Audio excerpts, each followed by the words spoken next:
Welcome into Raptors Today, coming off of a heartbreaking and controversial loss for your Toronto Raptors. I am Akil Augustine, joined by the principal, Good words. Of course, Paul Jones, and Sherm Hamilton. Gentlemen, we're going to start the show, I guess, with the end of the game.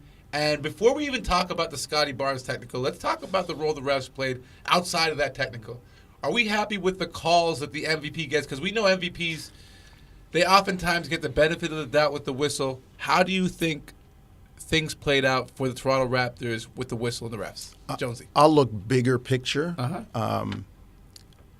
in terms of, yes, I believe sometimes they officiate the name on the back of the shirt more than the front. Mm-hmm. But I will say, in general, the league has come to a point where histrionics, flopping, acting, reactions are being given the benefit of the doubt more than the actual play. And I think some of that played out. Well, one of those that played out in one play with Jokic and Scotty on that screen and roll. I thought that was kind of minor incidental contact. And Jokic is a guy that, because he's not athletic, he depends on other things in his game. So when he leans in and you lean back and there's contact, that contact is deemed illegal. And he will throw his arms and throw a flop in there and try to bait the official into getting the call. The Oscar is just a few weeks away, right? And to me, and there are a lot. There's this. It's prevalent around the league. I'm just, as a basketball guy, I'm kind of tired of watching guys go into a fray, throw their arms up, lose the ball, and look at the ref for the call. No, you actually lost the ball. Somebody took the ball from you. So, I didn't like the whistle down at the end. The Aaron Gordon one? That one was... The Aaron Gordon one on Pirtle, that was just two large bodies. Gordon knew there was going to be contact. He leaned in. Pirtle took the contact. Play on. I didn't think that was means for a call, particularly with what had been going on in the game. I think, to me, the more difficult part to accept was throughout about 2.5 to 3 quarters, there was a silent whistle. There wasn't a lot of foul calls, so wasn't a lot of free throws taken. So you're saying, okay, the refs are establishing that this is going to be a physical game. We're going to allow you to play. And if you're a player, now you've settled into that kind of flow of the game. So to have the end of the game in terms of the foul calls go that way, that's difficult to handle, for either team. But if you're on the other side of it and getting the negative side of the whistle, it's even more difficult. So I just thought that it was tough to find consistency in that situation. And when that happens, players struggle and the frustration mounts, and that's where the emotions boil over, and then you get yourself into bad situations. But the whistle was difficult to gauge late in the game based on, I feel, what happened prior to that. And to Sherm's point, you need emotional maturity and monitoring of yourself. And it's tough. It's not easy, but it's tough. I mean, Denver goes on, a 13-2 run to close the game? Yep. 9 free throws. 8 of 9 from the line. They were 10 of 12 in the fourth quarter from the line. 9 of those attempts came in the last minute and 12 seconds. That's tough. That's tough. Sherm, you teased the need for composure down the stretch, so now we can talk about it. Scotty Barnes gets called for a single technical and gets thrown out the game. Some comments were made in the pool feed later about the reasoning. But I'll start with you, Sherm. Were you surprised at the quick trigger on the ejection? Yes. Based on the last 2-minute report, obviously Scott Foster said something that cut deep. More than just, a curse word. That's a bad call. Yeah, more than just your traditional whatever, F-bomb or something like that. He said something that cut deeper than that. And Scott Foster was, above the free throw line, heading towards the officials' table to make the call, and heard it and doubled back to not only give the tech, just toss him out right away. And to me, what Scotty said to hit him at a level that he was like, you can't do this ever. So much so that you're out of the game right now. I'd like to know exactly what was said, but clearly what Scotty said has to be dealt with because from his perspective, because if he says that again and he puts his team in that situation again, it's not helpful. And that's part of the frustration of the whistle that Scotty was experiencing. And as a young player, the emotions boil over, and he says the wrong thing at the wrong time and gets tossed. Is that one of those unwritten rules that the veterans understand, that there are certain things you can't say, you can't question the integrity, or is this something that was just more of a personal reaction? I think the veterans understand that, and you may do that in a different way. Like, as much as you feel that, you don't do it openly where other players and people can audibly hear what you're saying. That's a walk up to a guy, lean over during the free throw, and have that chat then. And now you're pointing things out about the way the whistle was here and there. And, hey, man, this is what it looks like. This is what it looks like. I'm not yelling it out in front of people, but you lean over and you go, this, and this. They're shooting their sixth free throw in the last minute here, and blah, blah, blah. And you have that conversation in a more mature way, a very quiet way as a veteran. And to Sherm's point, Scotty said something that hit at the core. And when you see that word integrity in there, and we think about all the other stuff that are now variables in an NBA game around gambling and like spreads and all of this other stuff.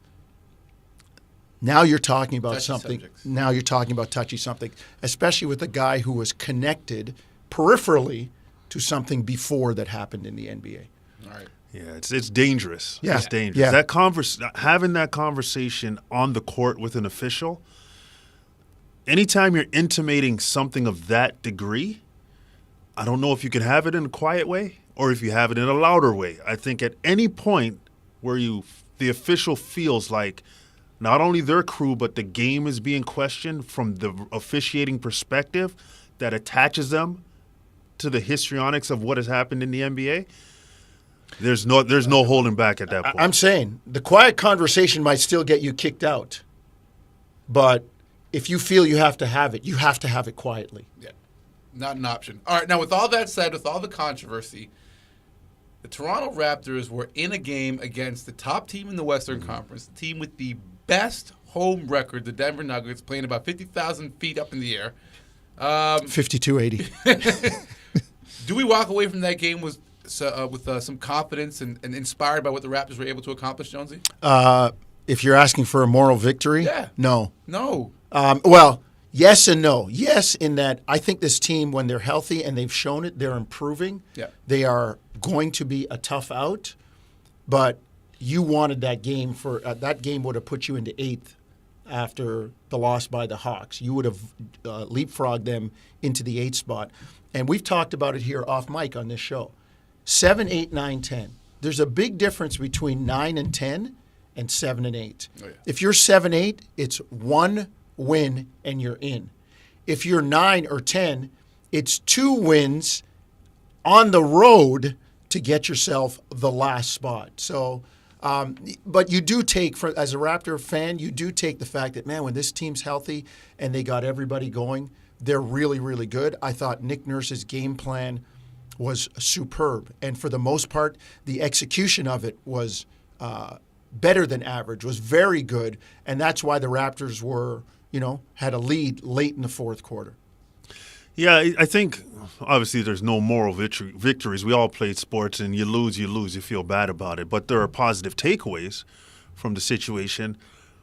In terms of the Raptors, I thought they had Jokic out of the game for a stretch because they were attacking him. They were making it difficult for him. He wasn't finding any rhythm. So they accomplished part of their goal.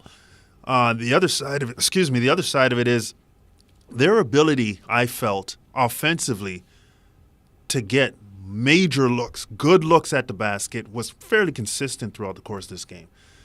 The drawback is to be one of those better teams, you can't have an ending like that, right? You controlled a team that has the best home record in the NBA for 3 3/4 almost, and then here comes Denver late in the fourth quarter getting what they wanted. So I think from that perspective, there's more to learn from what didn't work well towards the end of the game Always, yeah. than to take away from what you did well through 3 3/4 of the game. Sometimes an adjustment. Stan Van Gundy had the best line. Sometimes an adjustment is just making a shot.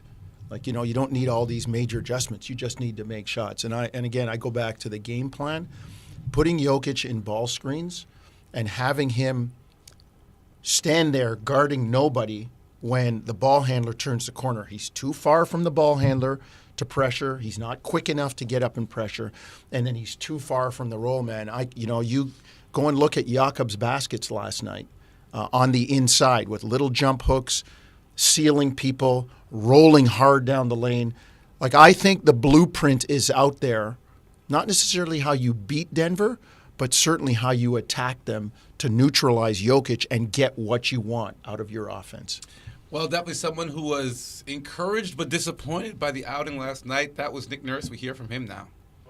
All the good stuff you guys did for 47 and a half minutes. How did you see that ejection of Scotty unfolding in front of you? It kind of, I think, was a couple plays in a row there, Doug, with the one I challenged, and then the next play on Gordon. I just went and looked at them both on film. I think it's a great game that looked like it was coming down to a great ending. That was a little bit unfortunate that we didn't get to see a good ending. Especially on the one Scotty got ejected on. There was absolutely nothing there. Nothing. And Scotty wasn't involved. They called the foul on Yak. There was nothing there. But anyway, tough breaks at the end. So you guys did play Played great. well at both ends all night. Yep. That must give you some sort of confidence or boost your... Yeah, we've been playing well. I think we play like that. We're going to be able to beat anybody. It doesn't matter home, away, or where they are in the standings, etc. Probably outplayed them, to be honest, and executed really well and all those things. Just didn't quite get it done at the very, very end. Nick, we talked before the game about scheming for Jokic and Yep. how hard it is to do. Yep. And really, it looked like you had him. I don't know what the right adjective is, but you had to be happy with your job against him. Yeah. Listen, OG had him most of the time. Precious came in there and did some good work on him. But yeah, we've done pretty good on him, I think, in general in the past as well. But yeah, I don't know what to say. I think we did a good job on him. He got a lot of free throws at the end on plays where he wasn't shooting the ball. Is there something in the way you're seeing Fred's ability to just make everybody around him better when he's out there?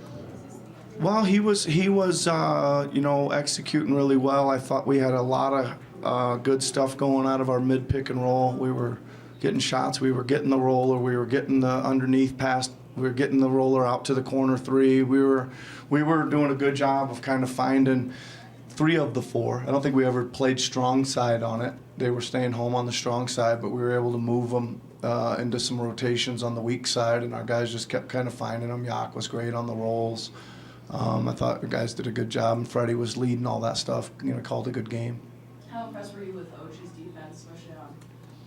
Yeah, he did a good job. I think that Jokic likes to bring the ball up the floor, and OG just picked it. Didn't really let him get into that part of his game much, which is great. I thought he just worked tirelessly all night, and it's really impressive. I don't know.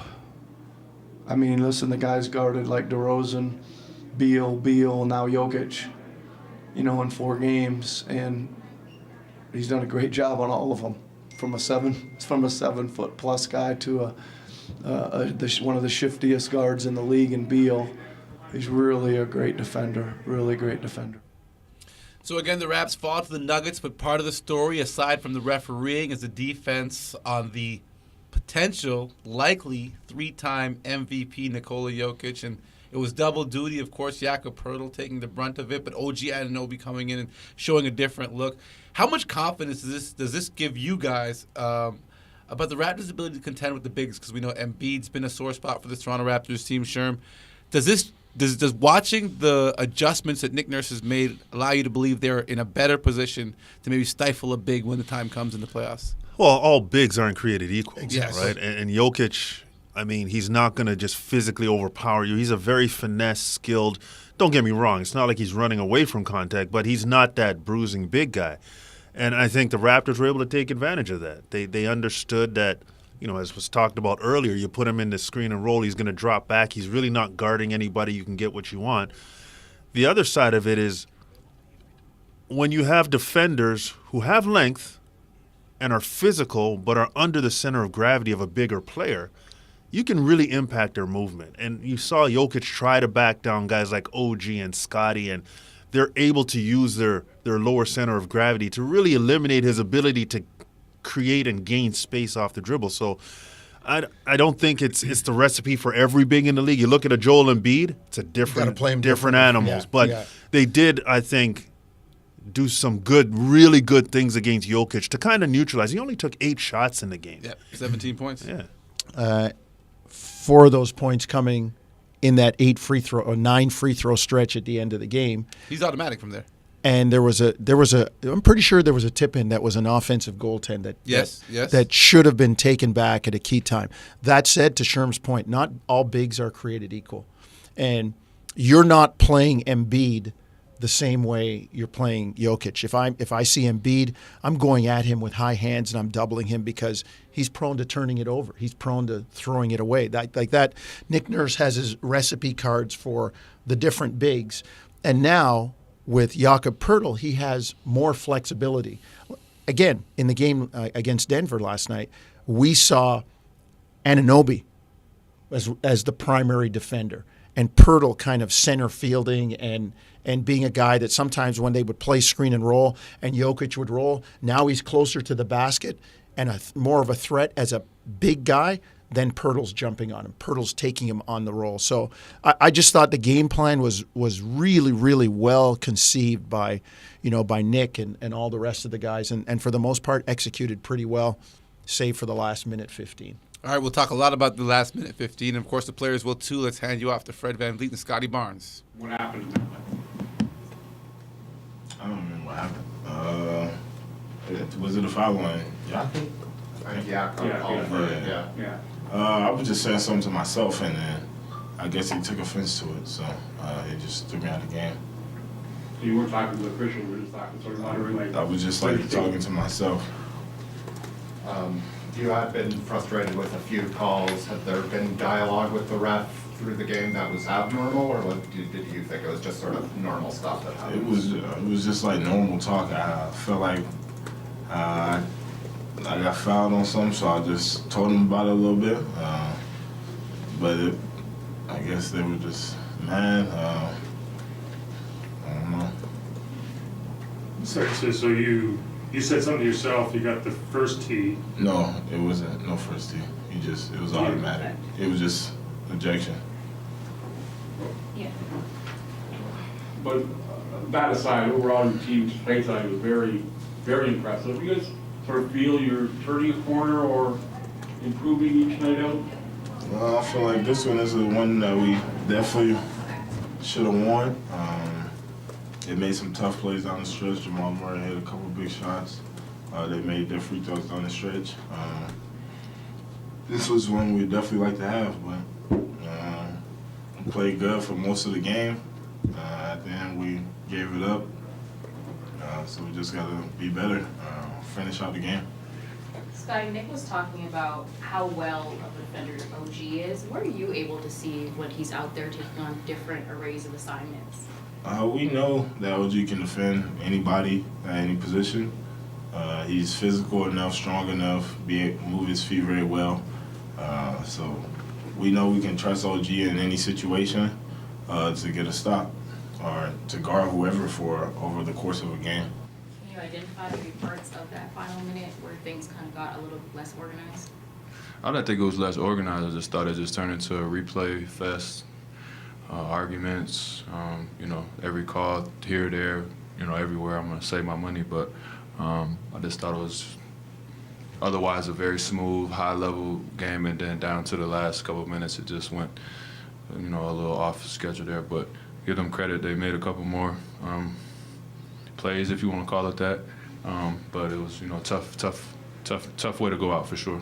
What did you see in terms of the ways in which you guys were able to neutralize Jokic? I mean, you got to give OG credit. You got to give OG a ton of credit. Coaching staff came up with a good game plan. Just put OG on him. He's had some success over the years of just making it tough. You can't stop a guy like that. It's pretty much unguardable, but I thought we just showed him a lot of bodies. Precious stepped in there, even Jakob coming over to help side, and just trying to make it tough on him. So I thought we did a pretty good job. You got to, he only had 8 field goal attempts, which is good. Kept him, he still flirted with a triple-double.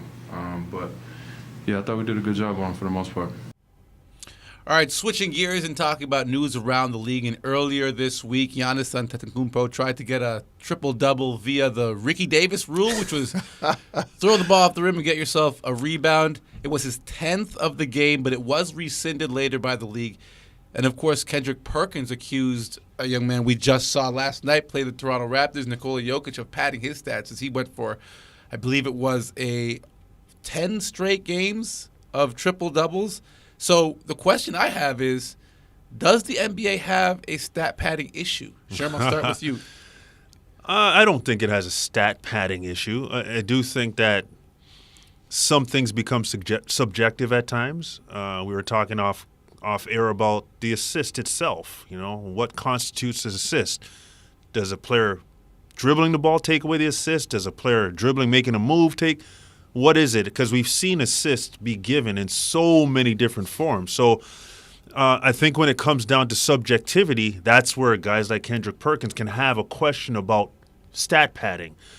But if they call it by the letter of the law, I think numbers would be different. Yeah. The league doesn't want that. Yeah. Well, that's up for debate, but it would be different if it's called by the letter of the law. They used to say John Stockton got an assist in the warm-up line. You know what I mean? But that's just kind of the nature of how it's gone over time. So I'd like to see – I mean, Giannis did that obviously, and you don't necessarily want people getting triple-doubles that way. Do I care if he gets a triple-double based on one of his rebounds being whatever? No, but I just think in the overall – I think morale of the game, you don't want that to be the goal. How many rebounds did they miss for Giannis in other games and gave it to somebody else, right? Like those are – I mean, listen. Reciprocity. Like we are in arenas, and when we sat courtside doing games, Sherman and I, guys would come over and talk to their PR people and go, hey, man, they missed my rebound. Or they'd look at the stat sheet and go, they missed my assist, right? And it's become that way because numbers – have become so prevalent in the game. Well, that's how people get paid. Numbers rule. The numbers lead to the money. So people are aware of that. And listen, all three of us have played basketball. At some point, a guy on the floor knows exactly how many points he has or how many shots he's taken because that's the way you're wired in the game. So trying to justify your presence to your coach. Well, I don't think to your original question to Sherm, I don't think the NBA has an issue. But I think they need to set the criteria and the guidelines, have them out there, and have them followed. Not necessarily enforced, but followed. Listen, Fred VanVleet lost a double-double in the game against Washington because they took an assist away. We've seen Pascal lose triple-doubles before because the NBA goes back and watches the video and rescinds. So I think they're trying to do a good job of keeping it in check.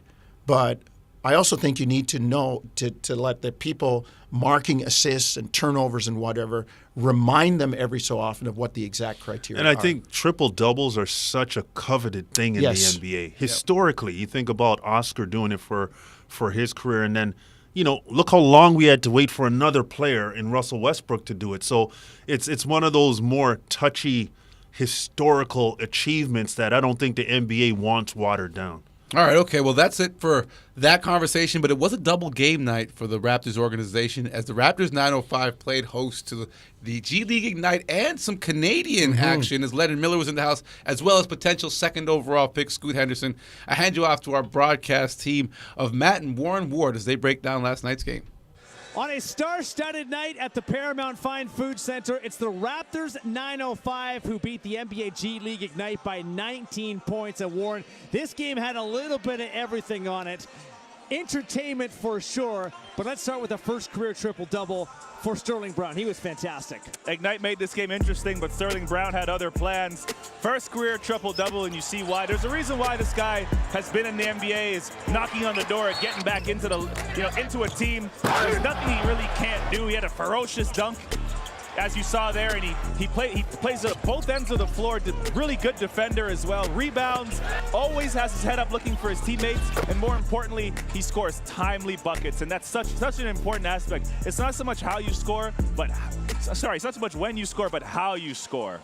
It was a fun night for Sterling Brown. It was also a fun night for the hometown kid, Leonard Miller from Scarborough, Ontario. First game as a professional here in Canada in his hometown. What'd you think of him? Well, salute to Canada, number one. As a former member of the Canadian national team, it's always nice to see our young players doing well, and he's going to be representing this country for a long time. I think his motor is high. He runs the floor well. He can play multiple positions, and you see him being effective literally all over the floor, and that's exactly what I like. 16 and 8 today.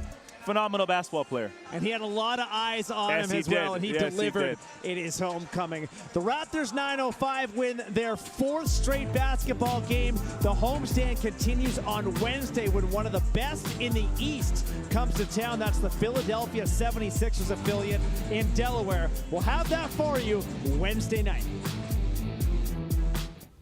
All right, time to look ahead for the Toronto Raptors, a matchup with the Los Angeles Clippers, a team a little bit disappointed by where they sit in the standings right now. They made a big move to bring in Russell Westbrook out of the buyout market. He's played 6 games. They've lost 5 of them. He's led them in assists all those games. He's also one of the top turnover guys in the league. So Perennially. So we're left to ask the question, what's happening with Russell Westbrook? Is he to blame in this situation? We're not going to go there again with the Lakers.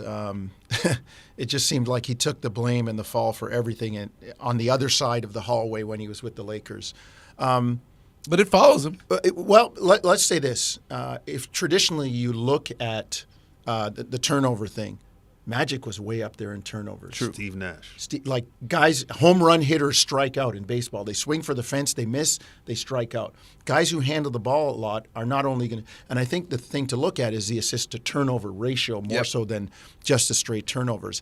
I think Russ – I've watched a bunch of those games, and I think Russ is finding himself within the framework of the Clipper offense. Now, you look at it, they've lost to some good teams. Like they've lost twice to Sacramento. The Kings are a game out of second in the West. So I think it's kind of like a training camp situation here where everybody's kind of adjusting to Russ and he's adjusting to his new people. Problem is there's only, 16 games going down the stretch. And I think at key times in the game, after Ty Lue has seen what he's seen over a stretch of games, like you watched the game the other night where they came back after being down nearly 20 against Memphis. Russ didn't have the ball a lot. It was a lot of Paul George. It was a lot of Kawhi Leonard. One guy had 40, the other guy had 30, and Russ was a good support player. So I think I give Ty Lue a lot of credit, and I would trust him in being able to work that out, and Russ being able to accept maybe a lesser role because he started with L.A. on the other side with LeBron, and now he's got Paul George and Kawhi. So I think he's okay with that. Yeah, he's an interesting guy. I mean, it's tough because when you've been that good, that talented, because of your athleticism, your quickness, your determination, your toughness, your relentlessness, when the physical abilities start to slow down, what we've seen great players do is you work on the more refined parts of your game, the ability to knock down shots, whether it's off the dribble, in the post, from the three-point line. I don't know if Russ has done enough of that, so he's still trying to play the same way. Having said that, he is a high-volume guy, and when he doesn't have the ball in his hands, it becomes difficult to really incorporate him because he doesn't shoot the ball as well as you need him to. Yeah. So it's and he may not shoot the ball. 100%. So it's just tough because he needs a ball rhythm, play. That's Russell Westbrook. He doesn't have that opportunity with Paul George and Kawhi Leonard. It's a different role. He's had to adjust so much in the last 5 years that it has to be difficult for him. So I hope it works out for him, but I just think that he's still a piece that can help them. It's just how Ty Lue figures out how to consistently implement him to help them. They're a dangerous team, though. Yeah. The Clippers are a dangerous team. It's been a long road from the MVP days of Russell Westbrook, but the Clippers are still a threat, and they're a threat to the Toronto Raptors as the Raptors match up with the Los Angeles Clippers from L.A., 10 p.m. tip-off time Wednesday. You can catch that one on Sportsnet on TV. TSN Radio has the call. That does it for us here. We will see you guys on Friday.